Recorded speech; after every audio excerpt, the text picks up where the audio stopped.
لا إله إلا الله. الله أكبر. الله أكبر ولله الحمد. الله أكبر. الله أكبر. الله أكبر. لا إله إلا الله. الله أكبر. الله أكبر ولله الحمد. السلام علیکم ورحمۃ اللہ وبرکاتہ. نحمده ونصلی علی رسولہ الکریم. اما بعد فاعوذ باللہ من الشیطان الرجیم. بسم اللہ الرحمن الرحیم. رب اشرح لی صدری ویسر لی امری واحلل عقدۃ من لسانی یفقہوا قولی. لو أنزلنا هذا القرآن على جبل لرأيته خاشعا متصدعا من خشية الله وتلك الأمثال نضربها للناس لعلهم يتفكرون.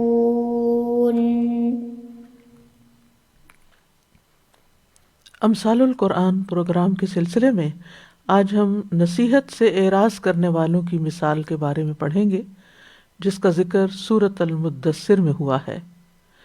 ارشاد باری تعالیٰ ہے: فما لهم عن التذكرة معرضين كأنهم حمر مستنفرة فرت من قسورة بل يريد كل امرئ منهم أن يؤتى صحفا منشرة كلا بل لا يخافون الآخرة كلا إنه تذكرة فمن شاء ذكره وما يذكرون إلا أن يشاء الله هو أهل التقوى وأهل المغفرة.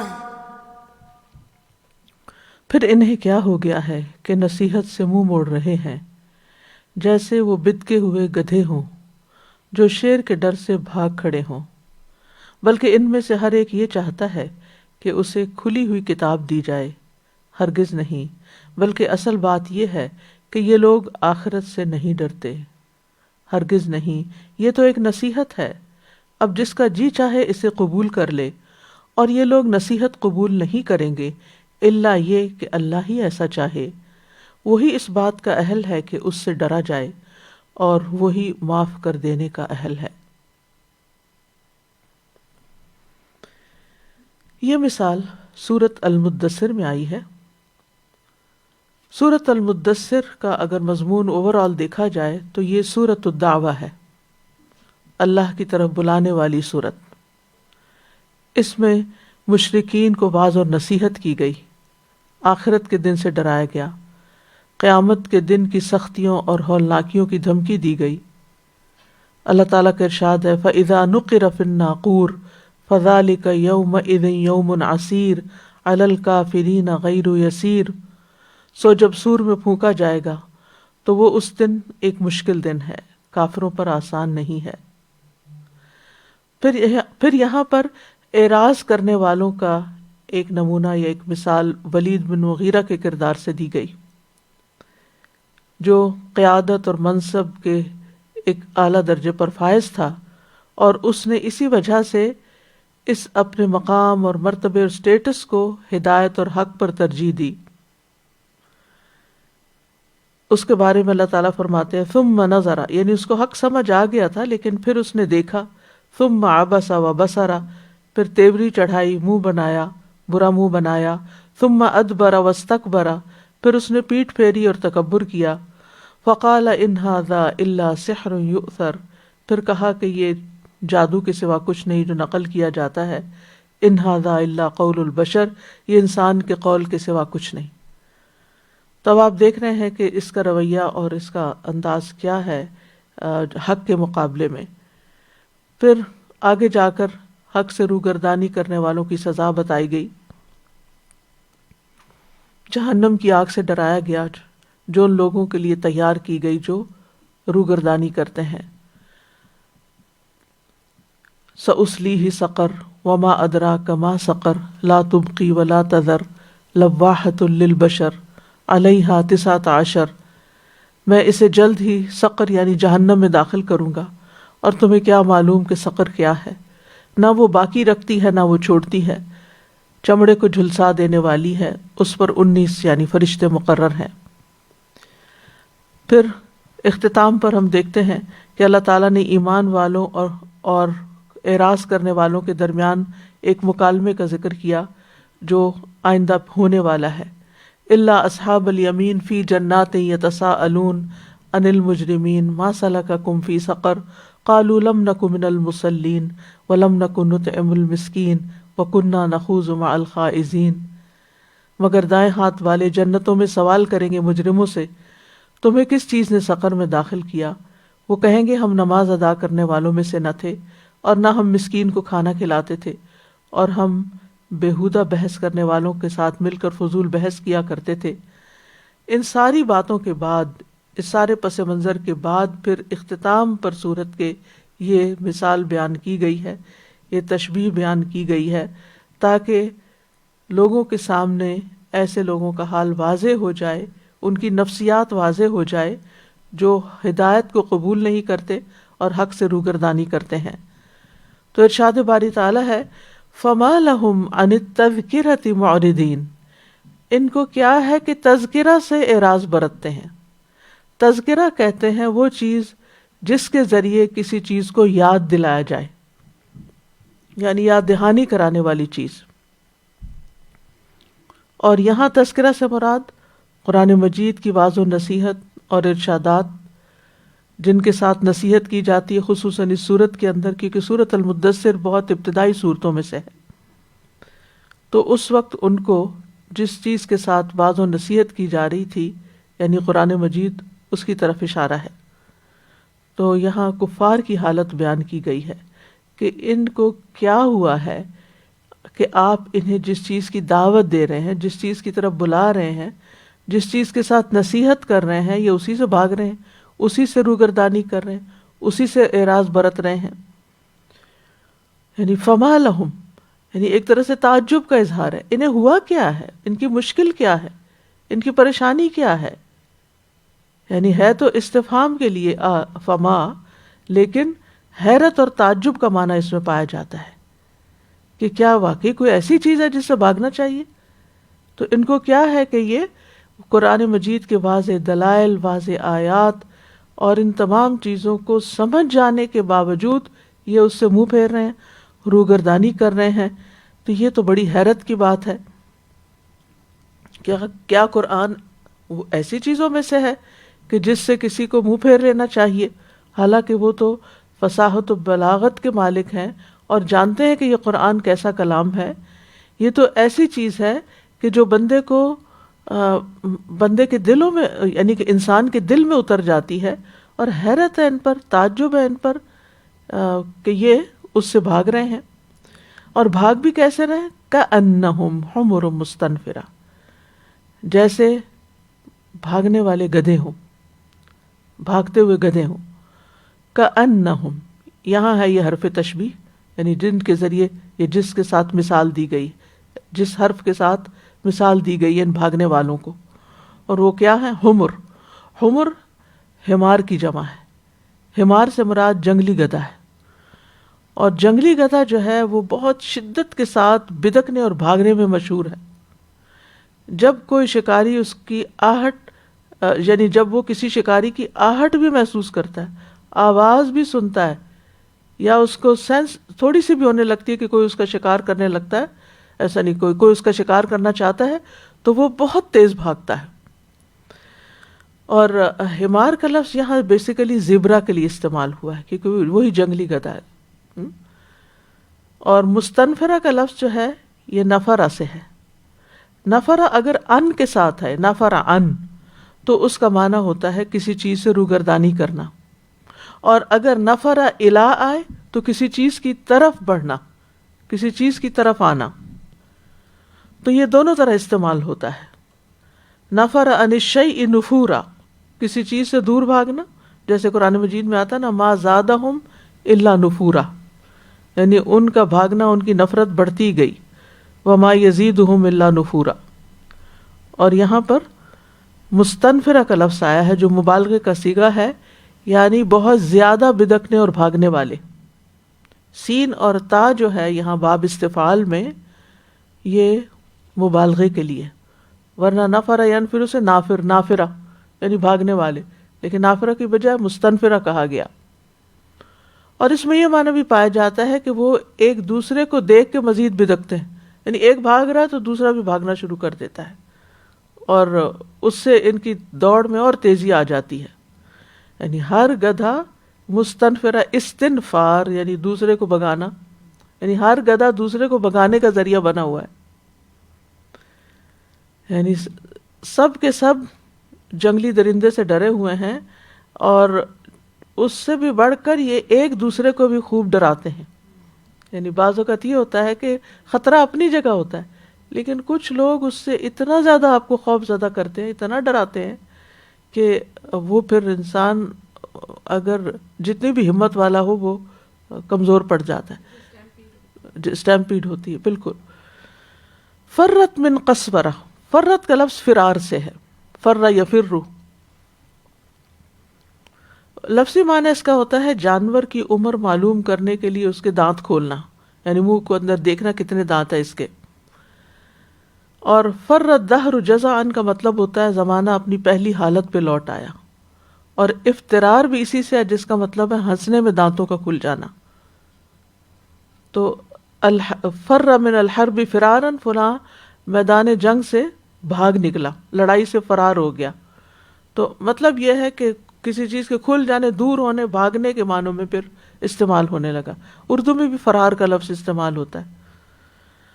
اور پھر قسورہ کا لفظ جو ہے قاف سین را سے نصرہ ینصرو کے وزن پہ آتا ہے. اس کا مطلب ہوتا ہے غلبہ اور تسلط.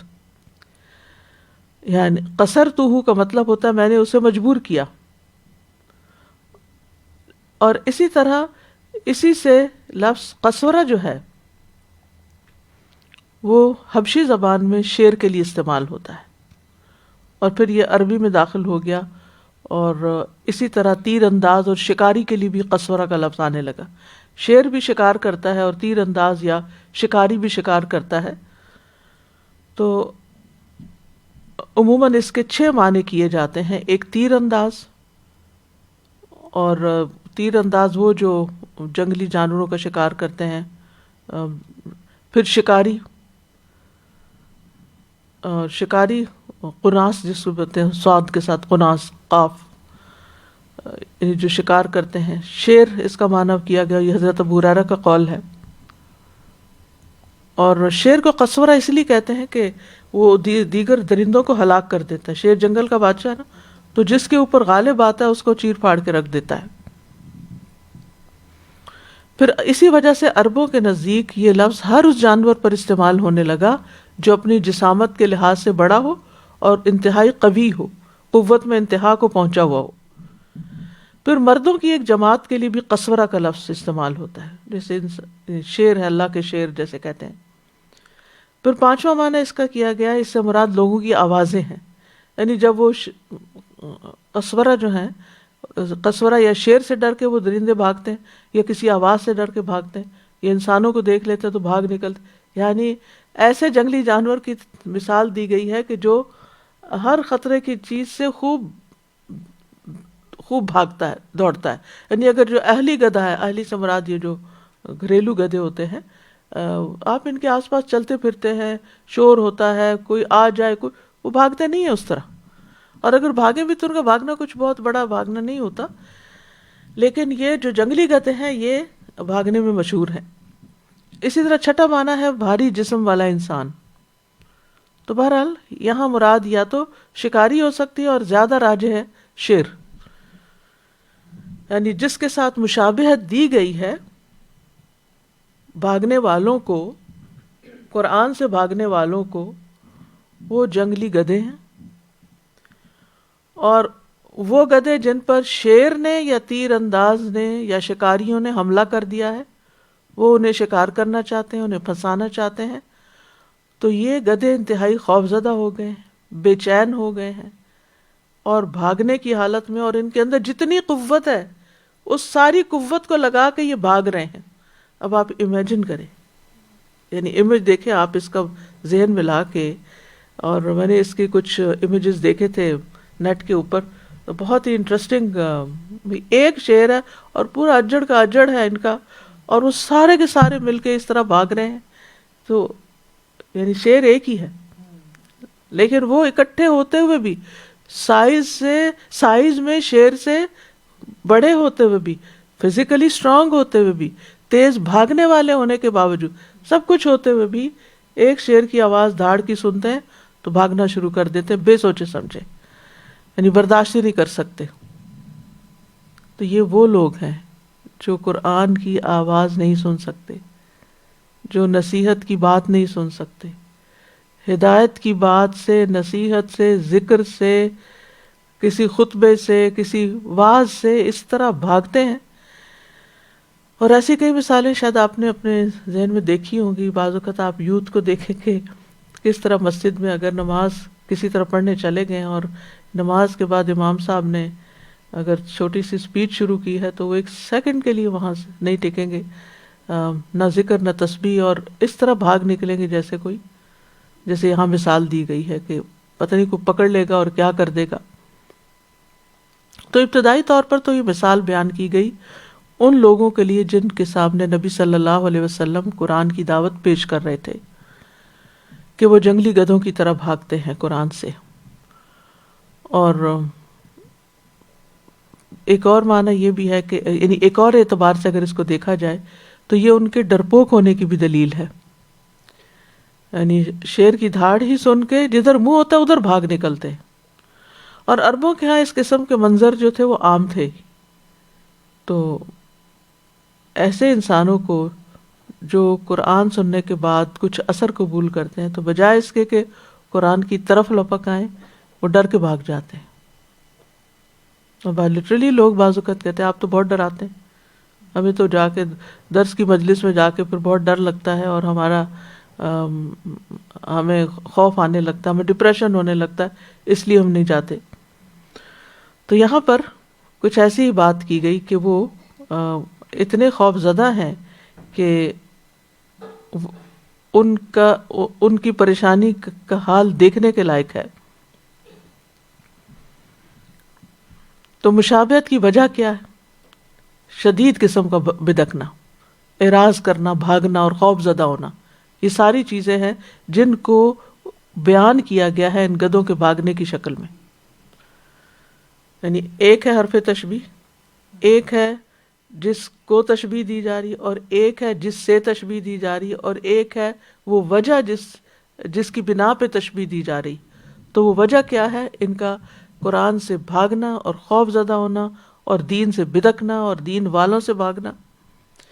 بل یرید کل امرئ منہم ان یؤتی صحفا منشرہ، بلکہ ان میں سے ہر شخص یہ چاہتا ہے کہ اس کو کھلے صحیفے دیے جائیں۔ یریدو کا لفظ ارادہ یریدو سے ہے، جس کا معنی ہوتا ہے کسی چیز کو حاصل کرنے میں کوشش کرنا۔ ارادہ اصل میں اس قوت کا نام ہے جس میں خواہش، ضرورت اور آرزو کے جذبات ملے جلے ہوں، یعنی خواہش بھی ہو، ضرورت بھی ہو اور آپ کی تمنا بھی ہو۔ صحف کا لفظ صحیفہ سے نکلا ہے۔ صحیفہ کہتے ہیں پھیلی ہوئی چیز کو، صحیفۃ الوجہ کہتے ہیں وہ چیز یعنی چہرے کا پھیلاؤ، اور ایسی چیز جس میں کچھ لکھا جاتا ہے وہ بھی صحیفہ کہلاتا ہے۔ اس کی جمع صحف اور صحائف آتی ہے، قرآن مجید میں آتا نا صحف ابراہیم و موسیٰ۔ اور منشرہ کا لفظ جو ہے یہ نشر کرنے سے، اردو میں بھی لفظ استعمال ہوتا ہے، کسی چیز کو پھیلانا۔ یہ کپڑے کو پھیلانے کے لیے بھی استعمال ہوتا ہے، صحیفے کو پھیلانے کے لیے. آپ کو پتہ ہے پہلے کتابی شکل میں نہیں ہوتے تھے، اسکرول ہوتے تھے، تو اس کو یوں پھیلا دیتے تھے، کھول کے انرول کرتے تھے. اسی طرح بارش کو بھی بارش کے آنے کے لیے بھی استعمال ہوتا ہے، نعمت کے عام کرنے کے لیے بھی، بات مشہور کر دینے کے لیے، نشر کر دی، تم نے کیا ساری دنیا میں اس کو نشر کر دیا. اور قرآن مجید میں آتا ہے وَإِذَا الصُّحُفُ نُشِرَتْ، جب دفتر کھولے جائیں گے. اسی طرح جو نشرہ کہتے ہیں، وہ جو جھاڑ پھونک کرتے ہیں نا، اس کے لیے بھی لفظ استعمال ہوتا ہے. تو ایسا صحیفہ جیسے جو کھلا ہوا ہو، رول بھی، یعنی ایک تو رولڈ ہے نا، بند ہے، اور ایک ہے کھلا. کھلا کا مطلب یہ ہے کہ کھولنا بھی نہ پڑے، بس سامنے ہی آ جائے. تو یہاں پر صحف منشرہ ایسے رجسٹر یا صحیفے جو کھلے ہوں، لپیٹے ہوئے نہ ہوں، کہ کوئی بھی دیکھے تو ان کو پڑھ سکے. تو روگردانی، ان کی روگردانی اور ان کی ضد کی یہاں مزید وضاحت کی گئی کہ یہ نصیحت قبول کرنے کی بجائے عجیب غریب مطالبے کر رہے ہیں. ان میں سے ہر ایک یہ چاہتا ہے کہ جب صبح اٹھے تو سر کے پاس کھلی کتاب پڑھی ہو جو اس کو بتائے کہ محمد صلی اللہ علیہ وسلم اللہ کے رسول ہیں، اور یہ ہے کہ یہ سب کچھ حق ہے. وہ چاہتے کہ انڈیویجولی ان کو پرسنل میسیجز بھیجے جائیں. ایک ہوتا ہے نا کہ آپ میسیج گروپ میں میسیج کر دیتے ہیں، سب لوگوں کے لیے کہیں پر اعلان کر دیتے ہیں، تو لوگ اس پہ توجہ نہیں دیتے. پھر اگر آپ ان کو 1 by 1 کرتے ہیں تو وہ اس کو پھر تھوڑا سا سنجیدہ لیتے ہیں، سنجیدگی کے ساتھ لیتے ہیں. تو یہاں پر چونکہ ان کے اندر تکبر تھا، یہ اپنے آپ کو بڑی چیز سمجھتے تھے، یعنی جو مشرکین کے سردار تھے خاص طور پر، تو وہ ضد کی بنا پر، انا کی وجہ سے، محمد صلی اللہ علیہ وسلم سے ضد کی وجہ سے، وہ کیا چاہتے تھے کہ بجائے اس کے کہ سب کا پیغام ان پر اتارا جائے، ہم میں سے ہر ایک کے پاس نبوت آنی چاہیے، ہم میں سے ہر ایک کے ساتھ الگ الگ بات ہونی چاہیے، کیونکہ ہم زیادہ امپورٹنٹ لوگ ہیں. بل یرید کل امرئ منہم ان یؤتی صحفا منشرہ. ایک تو یہ معنی ہو سکتا ہے ان کو اللہ کی کتاب دے دی جائے، صحف صحیفہ سے. ایک معنی یہ بھی علماء نے کیا کہ وہ چاہتے ہیں کہ ان کو جہنم کا پروانہ مل جائے، جہنم سے بچاؤ کا پروانہ مل جائے. اور ایک معنی یہ بھی کہ احکام پر مشتمل کتاب مل جائے. اور ماوردی نے کہا ہے کہ قریش کے کافروں نے کہا کہ بنی اسرائیل کے لوگ جب کوئی گناہ کرتے تو اسے کاغذ کے ایک ٹکڑے پر لکھا ہوا پاتے، ہمیں کیا ہے کہ ہم اسے ایسا کچھ نہیں پاتے. یعنی ان کو تو لکھ کر دیا جاتا تھا، ہمیں کیوں نہیں ملتا، واللہ عالم. تو کفار مکہ کا نبی صلی اللہ علیہ وسلم سے جو یہ مطالبہ تھا، اس کے بارے میں یہ بھی آتا ہے کہ ابو جہل، عبداللہ بن ابی اور امیہ وغیرہ جو بڑے بڑے سردار تھے، انہوں نے کہا تھا کہ ہم ایمان نہیں لائیں گے یہاں تک کہ ہم میں سے ہر ایک کے پاس الگ الگ کتاب آئے، اور اس میں یہ بھی لکھا ہوا ہو کہ یہ فلاں بن فلاں کی طرف سے بھیجی گئی، اور اس میں یہ بھی لکھا ہوا ہو کہ محمد صلی اللہ علیہ وسلم کی پیروی کرو، وہ میری طرف سے رسول ہے جو تمہاری طرف بھیجے گئے ہیں. تو بہرحال یہ ان کے اندر ایک ضد تھی، انا تھی، جو بہت راسخ ہو چکی تھی، جم چکی تھی، اس لیے کوئی نصیحت ان پر اثر نہ کی. اس مضمور کو سورۃ الانعام میں بھی بیان کیا گیا ہے. وَإِذَا جَاءَتْهُمْ آیَةٌ، پہلے تو کہتے کوئی نشانی لاؤ، جب نشانی آ جاتی ہے تو کیا کہتے ہیں؟ قَالُوا لَن نُؤْمِنَ، ہم بالکل نہیں مانیں گے، حَتَّى نُؤْتَى مِثْلَ مَا أُوتِيَ رُسُلُ اللَّهِ، یہاں تک کہ ہمیں وہ نہ دیا جائے، ویسا نہ دیا جائے جو اللہ کے رسولوں کو دیا گیا ہے. یعنی وہی کتابیں، وہی صحیفے، وہ سب کچھ ہمیں بھی ملنا چاہیے. اللہ اعلم حیث یجعل رسالتہ، اللہ کو زیادہ پتہ ہے کہ وہ اپنی رسالت کہاں رکھے.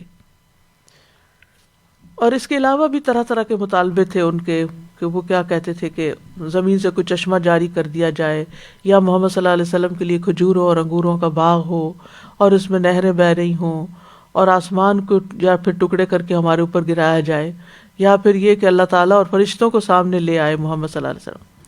یا یہ کہ ان کے لیے سونے کا گھر ہو، یا وہ آسمان پہ چڑھ جائے، ہم پھر بھی نہیں چڑھنے کا یقین کریں گے یہاں تک کہ وہاں سے خود جا کے کتاب لے کر ہمارے پاس آئے جسے ہم پڑھیں. بل یرید کل امرئ منہم ان یؤتی صحفا منشرہ. یعنی یہ سارے مطالبے بھی پورے ہو جائیں نا تو آخر میں یہ ہے کہ پہلے آسمان پہ جا کے کتاب لا کے دکھائے ہمیں کہ یہ تمہارے لیے آئی ہے. تو اس کا جواب آپ نے کیا دیا؟ قل، آپ کو یہ بتایا گیا، آپ کہیے سبحان ربی هل کنت الا بشرا رسولا. پاک ہے میرا رب، میں تو ایک بشر کے سوا کچھ نہیں جو رسول ہے. فرمایا کلا بل لا یخافون الآخرہ، ہرگز نہیں بلکہ یہ آخرت سے نہیں ڈرتے. اب ان کی حماقتوں سے ان کو روکنے کے لیے ایک ڈانٹ ان کو پلائی گئی ہے. یعنی یہ جو مطالبہ کرتے ہیں کہ ان کے پاس کتاب آئے، رسول آئے، کھلے کھلے صحیفے آئیں، اور اگر ایسا نہیں ہوا تو وہ نہیں مانیں گے، تو اللہ تعالیٰ بتاتے ہیں کہ اس کی اصل وجہ یہ ہے کہ ان کو آخرت کا ڈر نہیں ہے. ان کو قبروں سے دوبارہ اٹھائے جانے کا اور بدلہ ملنے کا کوئی یقین نہیں ہے، اس کی یہ کوئی تصدیق نہیں کرتے. اور یہ ایک حقیقت ہے، جب تک انسان کے اندر آخرت کی فکر نہ ہو تو انسان کے اعمال درست ہو ہی نہیں سکتے. وہ دین بے ستی ستی ہوتا ہے، اس کی کوئی جڑیں مضبوط نہیں ہوتی. وہ صرف دکھاوے کا اخلاق ہوتا ہے، دکھاوے کی عبادت ہوتی ہے، دکھاوے کی چیریٹی ہوتی ہے، دکھاوے کے سارے کام ہو رہے ہوتے ہیں. جب تک انسان آخرت کے ارادے سے کام نہ کرے کہ مجھے اس کا اجر آخرت میں چاہیے، مجھے آخرت کی نجات اور بخشش چاہیے، میرا اس دن کیا ہوگا. یہ آخرت کی فکر ایسی فکر ہے کہ جو انسان کو بڑے سے بڑا کام کر لینے کے باوجود بھی مغرور نہیں ہونے دیتی. ان کے اندر کیا رہتا ہے؟ کچھ نہیں کیا، ساری زندگی بھی سجدے میں پڑے رہے تو اللہ کا حق ادا نہیں ہو سکتا. تو پھر کیسے ہو سکتا ہے کہ ہم اس کام کے بدلے میں سمجھیں کہ ہم بڑی چیز بن گئے ہیں؟ تو انسان کو سیدھا رکھنے والی چیز جو ہے نا وہ موت ہے. موت کے بعد دوبارہ اٹھنا ہے اور حساب کتاب دینا ہے اور اللہ سبحانہ تعالیٰ کے سامنے جا کے کھڑے ہونا ہے. جو اللہ کے سامنے کھڑے ہونے سے ڈرتا ہے وہی سیدھے راستے پہ چل سکتا ہے، ورنہ دنیا کی زندگی انسان کو غافل کیے رکھتی. آپ اگر دیکھیں تو ہم اپنا جائزہ لیں نا پہلے، دوسروں کو تو بعد میں لیں گے. ہمیں نماز پڑھتے ہوئے آخرت کی کتنی فکر ہوتی ہے، کتنی یاد ہوتی ہے آخرت. اپنے گھر والوں میں بیٹھ کر ہمیں آخرت کتنی یاد ہوتی ہے. بازار میں ہمیں آخرت کتنی یاد ہوتی ہے. کھاتے پیتے وقت ہمیں آخرت کا خیال کتنا ہوتا ہے. صحابہ کرام جو تھے وہ قرآن پڑھتے ہوئے کتنا روتے تھے. کیا چیز ان کے دلوں کو نرم کرتی تھی؟ یہ فکر آخرت تھی. حضرت ابو بکر جیسے مضبوط انسان جو ہجرت کے سفر میں آپ کے ساتھ تھے، آپ کی سپورٹ کے لیے، کس طرح وہ روتے تھے کہ قریش کی عورتیں اور بچے آ کے دیکھتے تھے، ان کا رونا دیکھ کے متاثر ہوتے تھے. ہمیں قرآن پڑھتے ہوئے آخرت کتنی یاد رہتی ہے. تو ومن اراد الآخرۃ وسعى لها سعیها وهو مؤمن فأولئک کان سعیهم مشکورا. تو جو آخرت کا ارادہ کر لے، ہمیں سوچنا چاہیے کہ ہم نے اس کا ارادہ کر لیا کہ یہ سب کچھ میرا وہاں کے لیے. ہم چھوٹا سا کام کرتے ہیں ہمیں تعریف چاہیے، چھوٹی سی چیز ہو گئی تو ہم ڈسہارٹ ہو گئے، چھوٹی سی بات ہو گئی تو ہم بھاگنا شروع ہو گئے، یہ کام میں چھوڑ رہی ہوں، میں وہ نہیں کر سکتی، میں یہ نہیں کر سکتی، یہ نہیں ہوتا مجھ سے، بہت دعائیں کر لیں، بہت عبادت ہو گئی. یہ سب کچھ دنیا کے لیے کر رہے تھے نا، اسی لیے تو استقامت نہیں آئی. تو یہ بہت بڑا مرض ہے انسان کے اندر، کسی نہ کسی سطح پر انسان کے اندر جو پایا جاتا ہے کہ کلا بل لا یخافون الآخرہ، کہ آخرت کا خوف نہیں رہتا. تو پھر ساری خرابیاں ہوتی، لوگوں کے ساتھ لڑائی جھگڑے، فتنے فساد، بد اخلاقیاں، الزام تراشیاں، ضد، یہ سب اس لیے ہے کہ آخرت کا خوف نہیں. اگر انسان کو پتا ہو کہ میں میں کسی کے ساتھ اتنے حساب کتاب کر رہا ہوں اور اس کے پیچھے پڑا ہوں، کل میرا بھی حساب ہونا ہے۔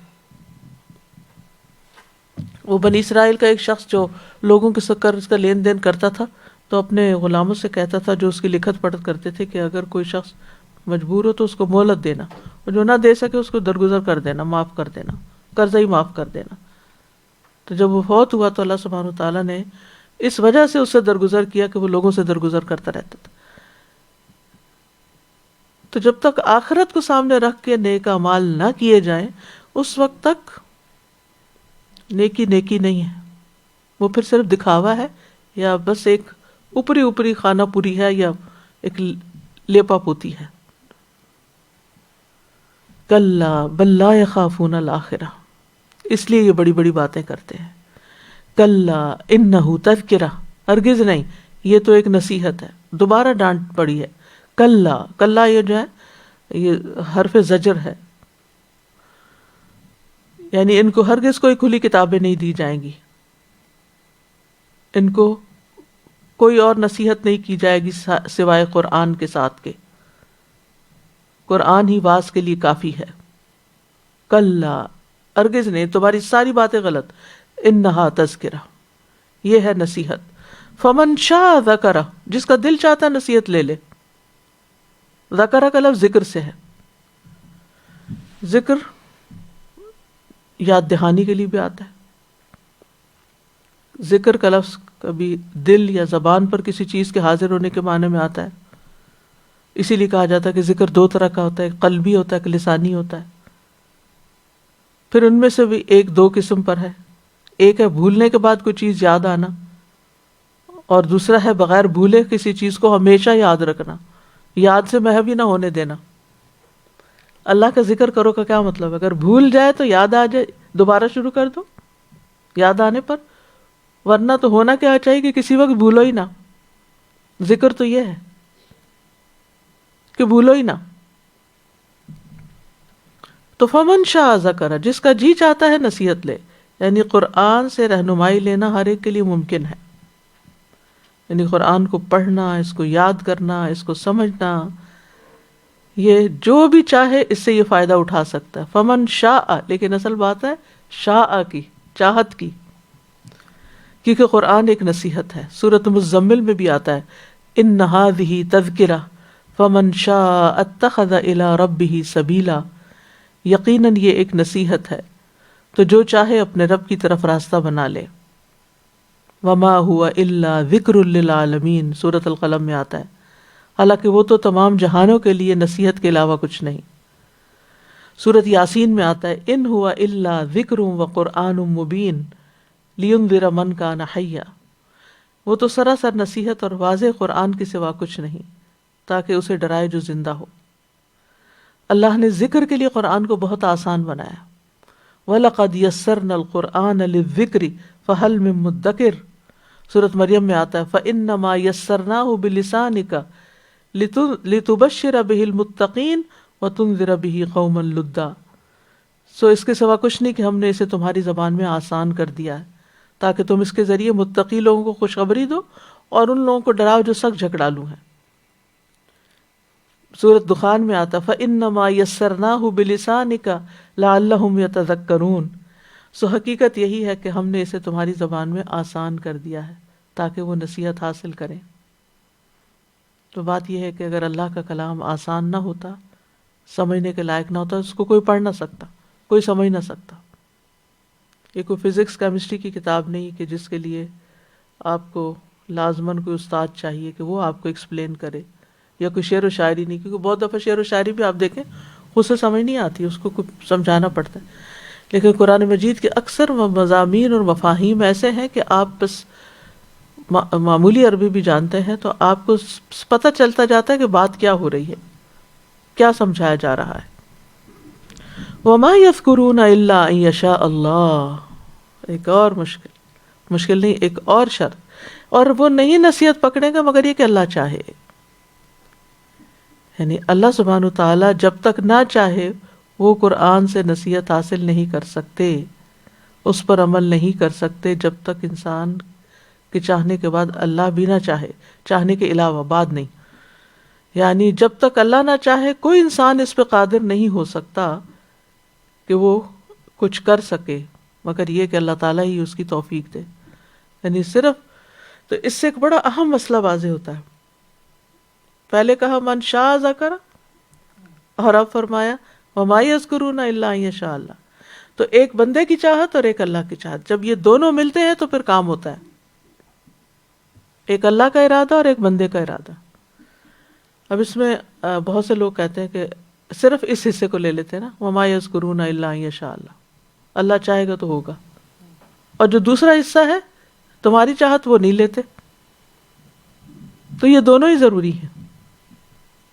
ہم کوئی کام اللہ کے اذن کے بغیر نہیں کر سکتے. اسی طرح کوئی کام اپنے ارادے کے بغیر بھی نہیں کر سکتے. کہ جب تک نیت ہی نہ ہو، ارادہ ہی نہ ہو، کرنا ہی نہ چاہیں، اور خالی زبان سے اگر کہتے بھی رہے انشاءاللہ انشاءاللہ، تو آپ دیکھیں نا بعض اوقات ہم نیت کے ساتھ انشاءاللہ کہتے ہیں کہ ہاں ہم نے کرنا ہے، اللہ تعالیٰ کروا بھی دیتا ہے چاہے کتنا بڑا یا مشکل کام ہو. لیکن دوسری طرف جب نیت میں کھوٹ ہوتا ہے نا تو صرف دوسرے کو بہلا رہے ہوتے ہیں انشاءاللہ اگر اللہ نے چاہا. بھئی آپ یہ بتاؤ آپ نے چاہا ہے کہ نہیں چاہا؟ آپ چاہیں نا پہلے، تو اللہ تعالیٰ کو نہ بلیم کریں کہ وہ ہی نہیں چاہتا. ہم خود ہی نہیں چاہتے اصل میں. ہوا اہل التقوی و اہل المغفرہ، وہ تقوی کا اہل ہے اور مغفرت کا اہل ہے. تقوی کا کیا معنی ہوتا ہے؟ کہ اپنے آپ کو ہر اس چیز سے بچانا جس سے نقصان پہنچنے کا اندیشہ ہو. اور اسی لیے کبھی کبھی لفظ تقوی خوف کے معنی میں بھی استعمال ہوتا ہے. جس طرح سبب بول کر مسبب اور مسبب بول کر سبب مراد لیا جاتا ہے.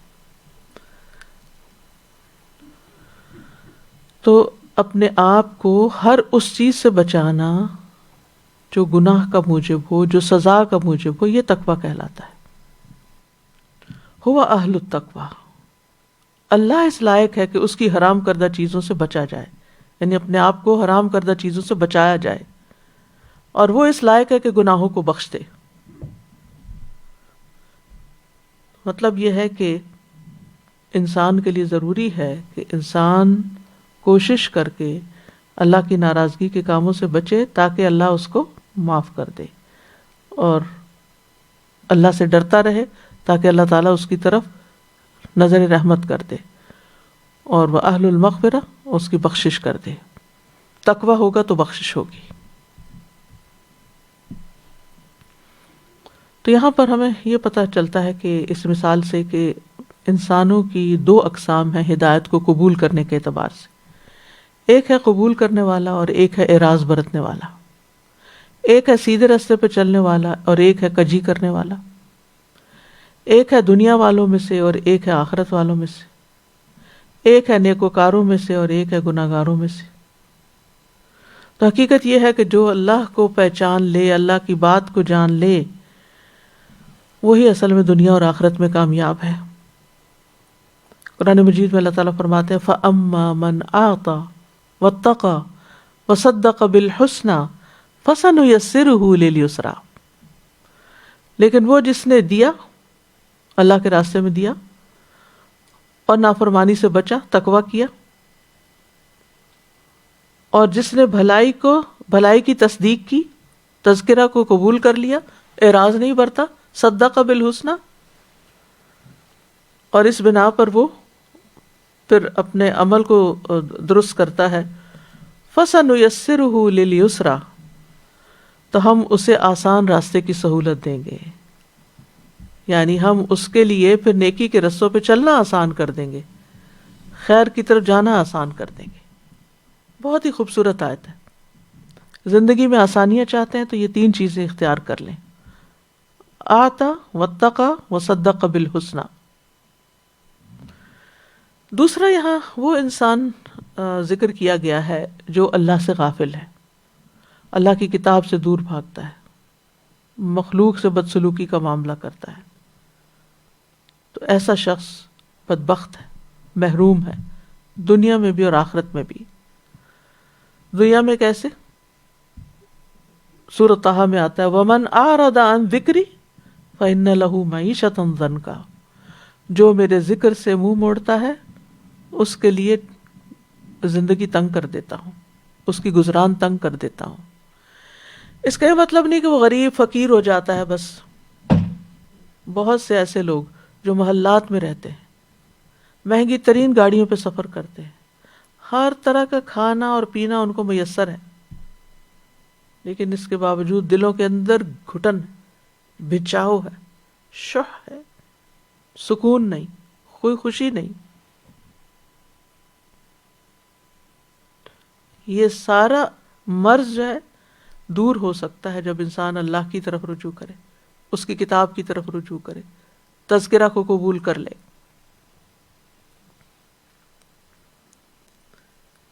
تو ایک تو وہ ہے جو سرے سے قبول نہیں کرتا، ایک وہ ہے جو بیچ میں رہتا ہے.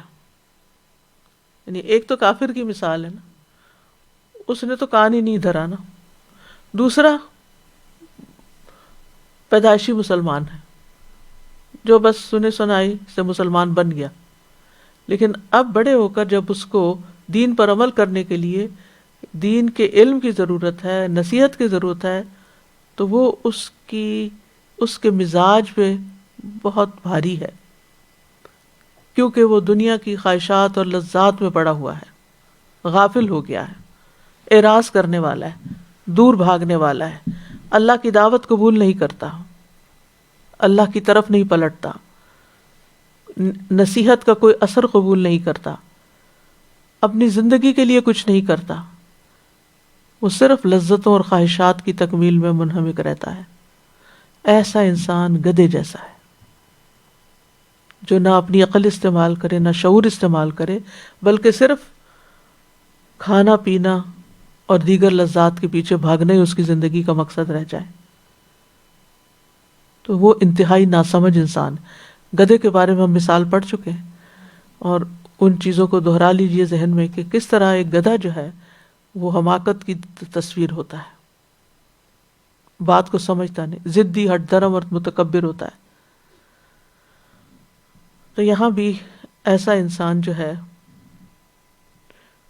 جو نصیحت سے اعراض کرنے والا ہے، اپنی لذتوں اور خواہشات میں مشغول ہے، وہ اصل میں گدھا ہی ہے.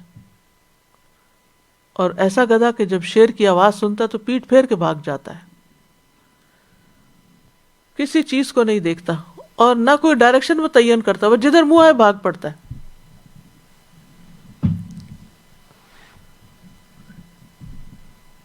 تو جو شخص بھی رب سے منہ پھیر کر اپنی خواہشات کی طرف، دنیا کی طرف، لذتوں کی طرف اپنا رخ کر لیتا ہے، موج میلے کی طرف، تو یہ اس کی مثال ہے. یعنی جو دنیا کو نہیں چھوڑ سکتا، دنیا کی رونقوں کو نہیں چھوڑ سکتا. تو یہاں ایسے شخص کو حمار وحشی سے تشبیہ دی گئی ہے. اور اس سے مراد، جیسے کہ میں نے پہلے بھی عرض کیا، کہ زیبرا لیا جاتا ہے کیونکہ یہ جنگلی گدھا ہے. حمار وحشی اس کو کہتے ہیں. رسول اللہ صلی اللہ علیہ وسلم کے زمانے میں یہ جانور موجود تھا. ابو قتادہ نے جس جنگلی گدھے کا شکار کیا تھا وہ یہی تھا. وہ جو حج کے موقع پر وہ عمرے کے لیے جب جا رہے تھے احرام پہنے ہوئے، تو وہ قتادہ جو تھے وہ نہیں پہنے ہوئے تھے اور وہ پھر شکار کر رہے تھے.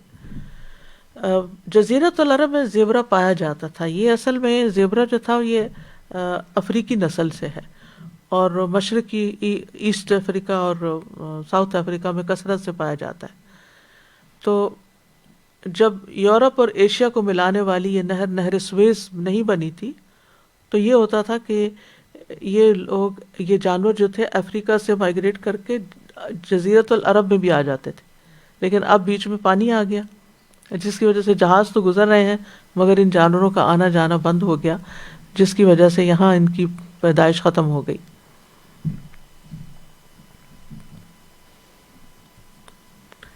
زیبرا جو ہے یہ بھاری جسم کا ہوتا ہے، پتلی ٹانگیں ہوتی ہیں، دم لمبی ہوتی ہے، سر بھی لمبا ہوتا ہے، گردن بھی لمبی اور اس پہ چھوٹے چھوٹے بال ہوتے ہیں. اور یہ مخلوق سبزی خور ہے. دن کا بیشتر حصہ گھاس کھانے میں گزرتا ہے، کبھی کبھار پتے، جھاڑیوں کی پھلیاں اور چھال بھی کھاتے ہیں. تازہ گھاس اور پانی کے لیے مسلسل سفر کرتے ہیں، چلتے رہتے ہیں، جہاں مرضی کی چیز ملی کھائے پیا پھر چل دیے. اور کہتے ہیں کہ یہ سبز چراگاہوں کی تلاش میں بعض اوقات ہزاروں میل کا سفر طے کر لیتے ہیں کہ وہ اپنا پیٹ بھر سکیں اور اپنی پیاس بجھا سکیں۔ یہ ایک سوشل جانور ہے، مل جل کے رہتے ہیں، اکٹھے رہتے ہیں گروہوں کی شکل میں، جن کو ریبڑ کہتے ہیں۔ اور جب وہ کھانا کھانے کے لیے نئے میدانوں کی طرف ہجرت کرتے ہیں تو ان کی تعداد ہزاروں پر مشتمل ہوتی ہے، اور اپنے سفر کے دوران دوسرے چرنے والوں کے ساتھ بھی مل جاتے ہیں۔ اگر آپ بلڈر بیسٹ کے نام سے دیکھیں، سرچ کریں، تو آپ کو بڑے بڑے جم غفیر نظر آئیں گے ان کے۔ یہ حملہ آور جانور بھی ہے، اگر کوئی حملہ کر دے تو سارا گروپ مل کے پھر جواب دیتا ہے، اور بظاہر دیکھنے میں بہت خوبصورت ہے، زبردست ڈیزائن ہے اس کی اسکن پر، لیکن اگریسو بھی بہت ہے۔ اگر یہ کاٹ جائے یا لات مار جائے تو یہ اتنا شدید ہوتا ہے کہ جس سے بہت نقصان ہو سکتا ہے، انسان مر بھی سکتا ہے۔ زیبرا کو پال نہیں سکتے، بجائے اس کے بڑا خوبصورت ہے، سب کچھ ہے، آپ اپنے گھر کے گارڈن میں لا کے اس کو باندھ نہیں سکتے۔ جیسے گھوڑوں اور گدھوں کو اللہ نے ہمارے لیے مسخر کیا، تو زیبرا بھی ہے تو اسی قسم کی شکل کا، لیکن یہ ہمارے لیے مسخر نہیں ہے۔ اور بعض لوگوں نے کوشش بھی کی کہ اس کو بطور سواری استعمال کیا جائے، لیکن یہ ہاتھ نہیں آیا، قابو نہیں آیا، نہیں کر سکے۔ تو اس کی شخصیت ہی ایسی ہے کہ وہ اکثر جگہوں سے بھاگ نکلتے ہیں، ہاتھ نہیں آتے۔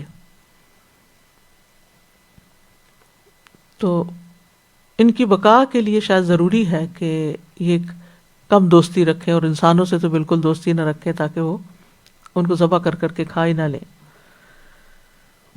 اس کے برعکس جو گھریلو گدھا ہوتا ہے وہ انسانوں سے مانوس ہوتا ہے، انسانوں کے گھریلو کاموں میں پانی لانا لے جانا اور سامان کی برد برد حتیٰ کہ سواری کے لیے بھی استعمال ہوتا ہے، لیکن یہ اس کے مقابلے میں کسی کام کا ہے۔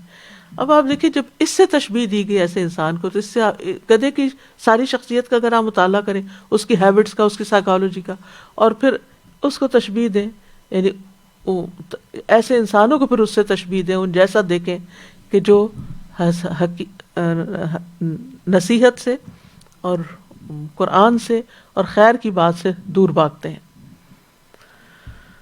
تو اس مثال سے جو باتیں ہمیں سمجھ آتی ہیں، وہ سب سے بڑی بات یہ، سب سے پہلی بات یہ کہ نصیحت کی بات سننی چاہیے، اس میں دلچسپی لینی چاہیے، چاہے نفس پہ کتنا ہی گراں ہو۔ اور آپ دیکھیں گے کہ ایک دفعہ اگر آپ سننا شروع کر دیتے ہیں نا، تو پھر آہستہ آہستہ وہ چیز آپ اس سے مانوس ہو جاتے، پھر آپ کو مشکل بھی نہیں لگتی، پھر آپ کے دل میں وہ جگہ بنانے لگتی ہے۔ اللہ سبحانہ وتعالیٰ جس کے ساتھ بھلائی کا ارادہ کرتا ہے اس کو حق بات سنوا دیتا ہے۔ وَلَوْ عَلِمَ اللَّهُ فِيهِمْ خَيْرًا لَأَسْمَعَهُمْ وَلَوْ أَسْمَعَهُمْ لَتَوَلَّوْا وَهُمْ مُعْرِضُونَ۔ اگر اللہ ایسے لوگوں میں کچھ بھی بھلائی دیکھتا تو انہیں سننے کی توفیق بخش دیتا، اور اگر وہ انہیں یہ توفیق دے بھی دیتا تو بے رخی کے ساتھ پیٹ پھیر جاتے۔ یعنی اللہ تعالیٰ زبردستی کسی کو نہیں سناتا۔ حدیث میں بھی آتا نا، مَن یُرِدِ اللَّهُ بِهِ خَيْرًا یُفَقِّهُ فِی الدِّین، جس کے ساتھ اللہ بھلائی کا ارادہ کرتا ہے، اللہ تعالیٰ اس کو دین کی سمجھ دے دیتا ہے۔ اور مومن کی صفت بھی حدیث میں یہ بتائی گئی ہے کہ جب اسے نصیحت کی جاتی ہے تو وہ بعض و نصیحت قبول کرتا ہے، وہ بات سن لیتا ہے، وہ سمجھتا ہے، وہ عمل کرتا ہے۔ اور نصیحت سنتے وقت مومن کا رویہ کیا ہوتا ہے؟ انما المؤمنون الذین اذا ذکر اللہ وجلت قلوبہم واذا تلیت علیہم آیاتہ زادتہم ایمانا وعلی ربہم یتوکلون۔ سچے مومن تو وہ ہیں کہ جب ان کے سامنے اللہ کا ذکر کیا جائے تو ان کے دل کانپ اٹھتے ہیں، اور جب اللہ کی آیات انہیں سنائی جائے تو ان کا ایمان اور بڑھ جاتا ہے، اور وہ اپنے رب پر بھروسہ رکھتے ہیں۔ لیکن اس کے برعکس غیر مومن کیا ہے؟ بشیرا و نذیرا فاعرض اکثرهم فهم لا يسمعون، کہ نبی صلی اللہ علیہ وسلم کو اللہ تعالیٰ نے بشارت دینے والا، ڈرانے والا بنا کر بھیجا، تو ان کے اکثر نے منہ موڑ لیا، وہ سنتے ہی نہیں۔ وقالوا قلوبنا فی اکنہ، کہنے لگے کہ ہمارے دل تو پردوں میں۔ بنی اسرائیل نے بھی یہی کہا تھا نا، قلوبنا غلف۔ تو یہ بھی کہتے ہیں فی اکنۃ مما تدعونا الیہ، جو باتیں تم ہمیں بتاتے ہو، جس چیز کی طرف تم ہمیں دعوت دیتے ہو، ہماری سمجھ میں نہیں آتی۔ وفی آذاننا وقر، کانوں میں بھی بوجھ ہے۔ ومن بیننا وبینک حجاب، ہمارے اور تمہارے درمیان ایک حجاب ہے، لیک آف، یعنی ہماری کمیونیکیشن نہیں ہو سکتی۔ اسی طرح وہ شور کرتے تھے جب کوئی آیات ان کو پڑھ کے سنائی جاتی تھی، وہ کہتے تھے لا تسمعوا لهذا القرآن والغوا فیہ لعلکم تغلبون، نصیحت قبول کرنے کی بجائے کیا نہ لوگوں کو، یعنی وہ بدکنے والا گدھا جو ہے نا دوسروں کو بھی ڈراتا ہے اور دوسروں کو بھی منع کرتا ہے، تو یہ اوروں کو بھی روکتے تھے. وہ کہتے تھے شور مچا دو، ہنگامہ کر لو تاکہ تمہارا دفاع ہو سکے، تمہارے کانوں میں کوئی بات نہ پڑے. نان سیریس ایٹیٹیوڈ ہوتا ہے. یعنی کچھ لوگ اگر کسی ایسی مجلس میں پکڑا کے لائے بھی جائیں تو وہ توجہ سے بات نہیں سنتے. سورۃ الانبیاء میں آتا ہے ما یأتیہم من ذکر من ربہم محدث الا استمعوہ وہم یلعبون، بس کھیلتے ہوئے ہی نصیحت لیتے ہیں، توجہ نہیں کرتے، سنجیدگی سے نہیں لیتے، سوچتے نہیں اس کے بارے میں. تو اللہ سبحانہ وتعالیٰ کے نزدیک سب سے ناپسندیدہ بات یہ ہے کہ کوئی کسی سے کہے کہ اتق اللہ، اللہ سے ڈرو، اور وہ کہے علیک بنفسک، تم اپنی خبر لو. یعنی کوئی اگر نصیحت کرے انڈیویجول آپ کو ون آن ون بیس پہ یا کلیکٹیولی کسی درس میں، خطبے میں، جمعے میں، عید میں، کہیں بھی، تو اس پر مومن کا رویہ کیا ہونا چاہیے کہ بات سن لے. لیکن آپ دیکھیں کہ ہمارا عملی طور پر رویہ کیا ہوتا ہے. اگر ہمیں کوئی تھوڑی سی بات سمجھانے کی کوشش کرے ہم پہلے ہی ڈیفینسو ہونے لگتے ہیں، پھر دوسروں کو بلیم کرنا شروع کر دیتے ہیں. میں نے غلطی کی اس لیے کہ فلاں نے غلط کیا تھا. بھئی یہ کوئی جواز ہے؟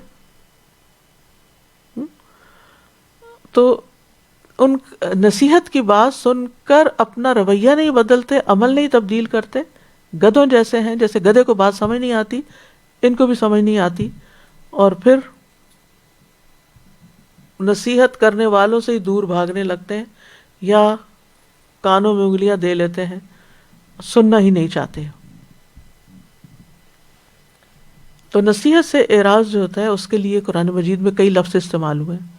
ایک تو اعراض کا لفظ ہے جو 50 سے زیادہ مقامات پر آیا ہے.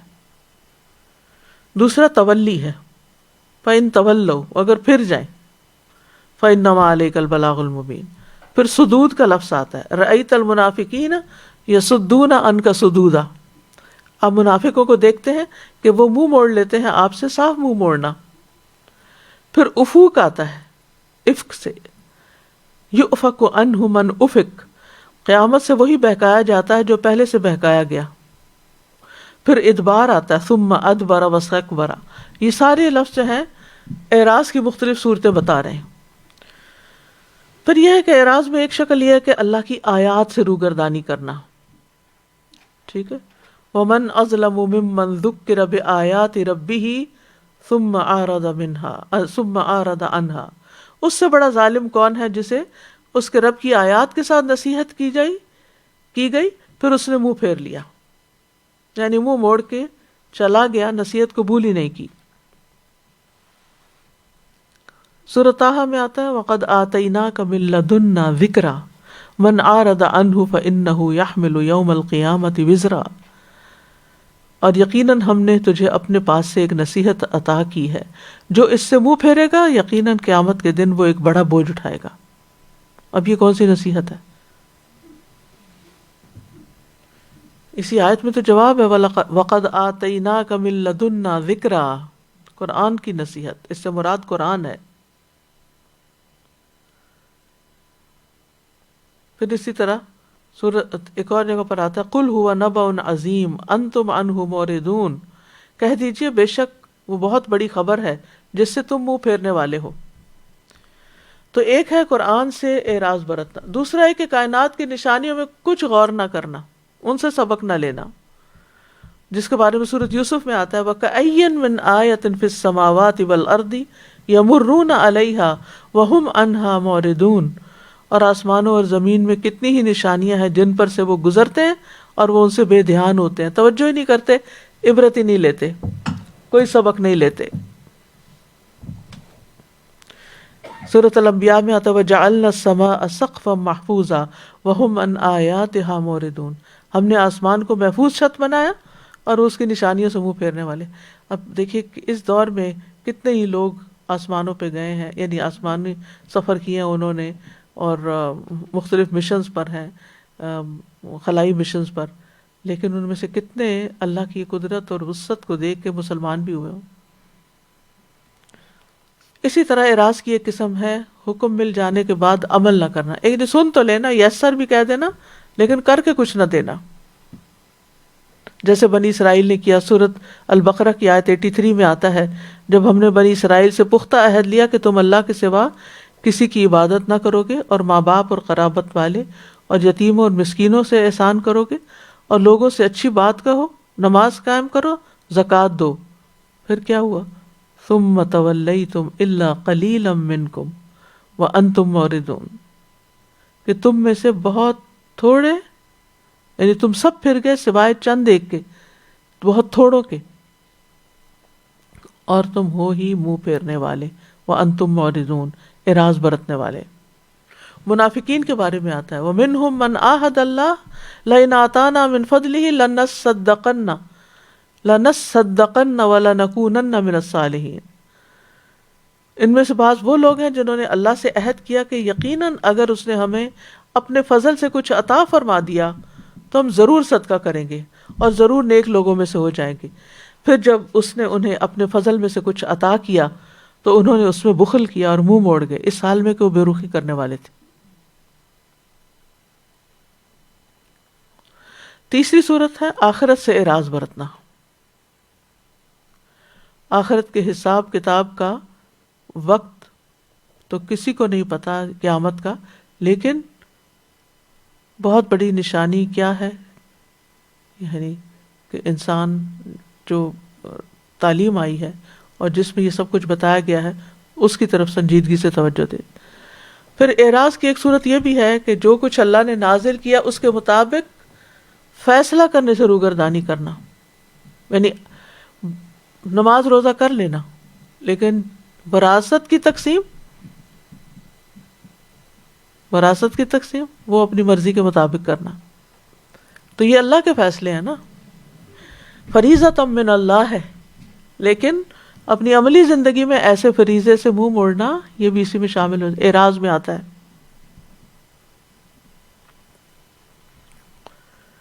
اس کے بارے میں کئی ایک آیات ہیں، سورۃ النور میں، سورۃ المائدہ میں، سورۃ آل عمران میں. 5ویں صورت کیا ہے اعراض کی؟ عمومی نصیحت سے منہ موڑنا، یعنی کوئی کسی کو سمجھانے کی کوشش کرے تو وہ سمجھ کے ہی نہ دے، آگے سے اور باتیں کرنا شروع کر دے، واپس بلیم کرنا. تو یاد رکھیے جو نصیحت سے اعراض کرتا ہے اللہ تعالیٰ اس سے اعراض کرتا ہے، اس سے منہ پھیر لیتا ہے. ابو واقد لیثی کہتے ہیں ایک مرتبہ رسول اللہ صلی اللہ علیہ وسلم مسجد میں لوگوں کے ہمراہ بیٹھے ہوئے تھے. اتنے میں 3 آدمی آئے، 2 تو ان میں سے رسول اللہ صلی اللہ علیہ وسلم کے پاس آ گئے اور ایک واپس چلا گیا. راوی نے کہا وہ دونوں کچھ دیر رسول اللہ صلی اللہ علیہ وسلم کے پاس ٹھہرے، یعنی سنا انہوں نے. ان میں سے ایک نے ہلکے میں گنجائش دیکھی تو بیٹھ گیا، دوسرا سب سے پیچھے بیٹھ گیا، تیسرا واپس ہی جا چکا تھا. جب رسول اللہ صلی اللہ علیہ وسلم واز سے فارغ ہوئے تو فرمایا کیا میں تمہیں ان 3 آدمیوں کا حال نہ بتاؤں؟ ان میں سے ایک نے اللہ کی طرف پناہ لی تو اللہ نے بھی اسے اپنی طرف جگہ دے دی، دوسرا شرمایا تو اللہ نے بھی اسے شرم کی، اور تیسرے نے روح گردانی کی تو اللہ نے بھی اسے اعراض کر لیا، منہ پھیر لیا. تو اس سے یہ پتہ چلتا ہے کہ اعراض کرنے کے کئی درجے ہیں، کئی قسمیں ہیں. ہمیں اپنے آپ کو دیکھنا چاہیے کہ ہم کس چیز سے اعراض برتتے ہیں. اس کے بعد ہے روگردانی کرنے کے اسباب کیا ہوتے ہیں، وجہ کیا ہوتی، کیوں روگردانی کرتا ہے انسان کتاب سے. اس کی وجہ ایک تو یہ ہے کہ دل پہ دنیا کا غلبہ ہو جاتا ہے.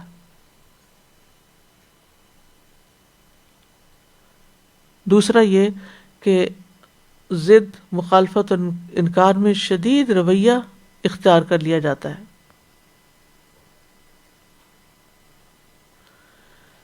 پھر اسی طرح تکبر، انا خیر منہ خلقتنی من نار وخلقتہ من طین. پھر اعراض کی کچھ قسمیں بھی ہیں. ایک ہے مکمل اعراض، ٹوٹلی بائیکاٹ، کلی اعراض جس کو کہتے ہیں. یہ وہ اعراض ہے جو مکمل اور کلی طور پر دین کی روگردانی سے کیا جاتا ہے، اور یعنی دین کی تعلیم سے روگردانی کی جاتی ہے. اور پھر یہ اس شخص کا اعراض ہوتا ہے جو دین کی طرف آتا ہی نہیں، نہ علم سیکھتا ہے، نہ مجلس میں شریک ہوتا ہے، یعنی کسی بھی طرح وہ اس طرف نہیں آتا، مکمل اعراض، ٹوٹل بائیکاٹ۔ دوسرا جزوی طور پر اعراض، کچھ باتیں سیکھ لینا اور کچھ چھوڑ دینا، ایسا شخص ناقص الایمان ہوتا ہے۔ اوپر والے کا تو پھر کوئی ایمان ہی نہ ہوا نا، جس نے مکمل بائیکاٹ کیا ہوا ہے۔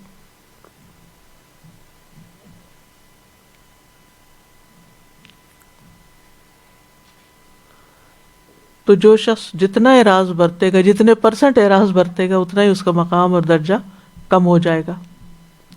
اب اس کا نقصان کیا ہوتا ہے کہ یہ اعراض معیشت دنکا بن جاتا ہے، زندگی تنگ ہو جاتی ہے۔ قوم سبا کی مثال ہمارے سامنے ہے، کس طرح فَأَعْرَضُوا کا لفظ آتا ہے، فَأَعْرَضُوا، انہوں نے اعراض برتا، فَأَرْسَلْنَا عَلَيْهِمْ سَيْلَ الْعَرِمِ، فَأَرْسَلْنَا عَلَيْهِمْ سَيْلَ الْعَرِمِ، تو ہم نے ان کے اوپر بند توڑ سیلاب بھیج دیا۔ اہل مکہ کو بھی تنبیہ کی گئی، فَإِنْ أَعْرَضُوا فَقُلْ أَنذَرْتُكُمْ صَاعِقَةً مِثْلَ صَاعِقَةِ عَادٍ وَثَمُودَ، اگر یہ منہ موڑ لیں تو کہہ دیجئے میں تمہیں ایسی کڑک سے خبردار کرتا ہوں جو عاد اور سمود جیسی کڑک ہوگی۔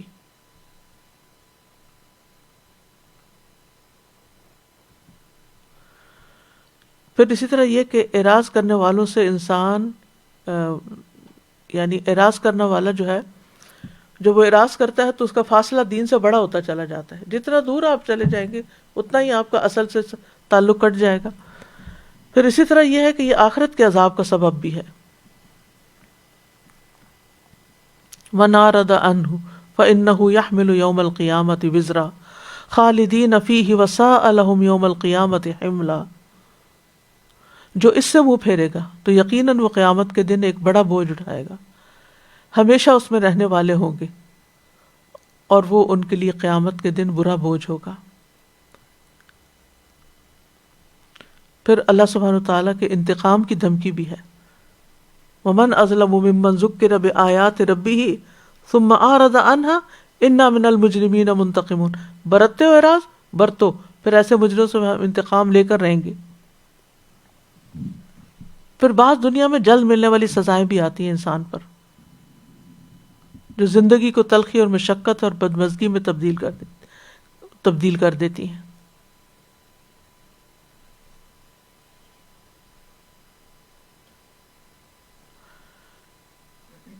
اور پھر یہ کہ قیامت کے دن ایسا انسان اندھا اٹھایا جائے گا، مَنْ أَعْرَضَ عَنْ ذِكْرِي فَإِنَّ لَهُ مَعِيشَةً ضَنْكًا وَنَحْشُرُهُ يَوْمَ الْقِيَامَةِ أَعْمَىٰ۔ اعراض کرنے والوں کے لیے طرح طرح کی پریشانیاں اور غم ہوتے ہیں۔ ابن الجوزی کہتے ہیں اللہ سے روگردانی کرنا اور دنیا کی طرف متوجہ ہونا پریشانیوں اور غموں کی وجہ بنتا ہے۔ پھر جب انسان اعراض کرتا ہے ذکر سے تو دل اوروں کی محبت میں ایسا مشغول ہو جاتا ہے کہ جو اسے اللہ کی یاد بھلا دیتے ہیں۔ پھر شیطان اور برے ساتھی مسلط ہو جاتے ہیں، موت کے بعد سخت سزا ملتی ہے، قیامت کے دن سخت رسوائی ملتی ہے۔ تو اعراض کرنے والی چیزوں میں سب سے بڑی چیز قرآن ہے، کہ لوگ قرآن کو چھوڑ جائیں، قرآن سے منہ موڑ لیں، نہ اس کو سنیں، نہ اس پر ایمان لائیں، اور ان تمام چیزوں کو چھوڑ دیں جو قرآن کے احکامات ہیں یا جو قرآن ہمیں حکم دیتا ہے، نہ خود عمل کریں، نہ کسی اور کو کہیں، نہ اس کے مطابق فیصلے کریں، نہ اس میں غور و فکر کریں۔ تو کرنے کے کاموں میں کیا ہے؟ عملی نکات کیا ہیں؟ کہ نصیحت کی بات کو خوشی سے قبول کرنا،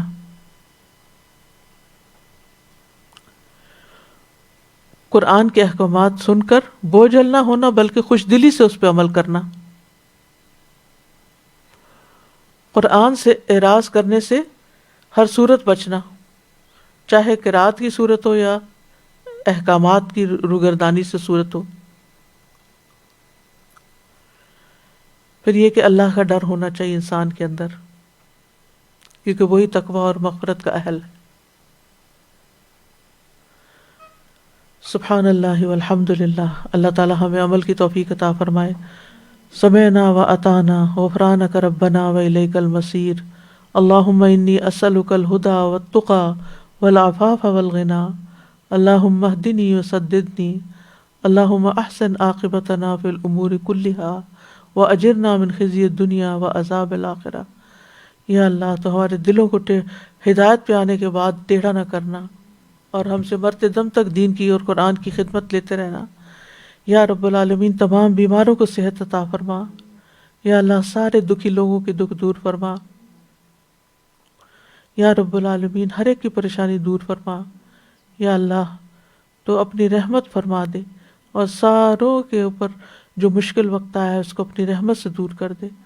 ربنا تقبل منا انک انت السمیع العلیم وتب علینا انک انت التواب الرحیم انت التواب الرحیم۔ سبحان ربک رب العزت عما یصفون وسلام علی المرسلین والحمد للہ رب العالمین۔ اللهم صل على محمد وعلى آل محمد كما صليت على إبراهيم وعلى آل إبراهيم إنك حميد مجيد۔ اللهم بارك على محمد وعلى آل محمد كما باركت على إبراهيم وعلى آل إبراهيم إنك حميد مجيد۔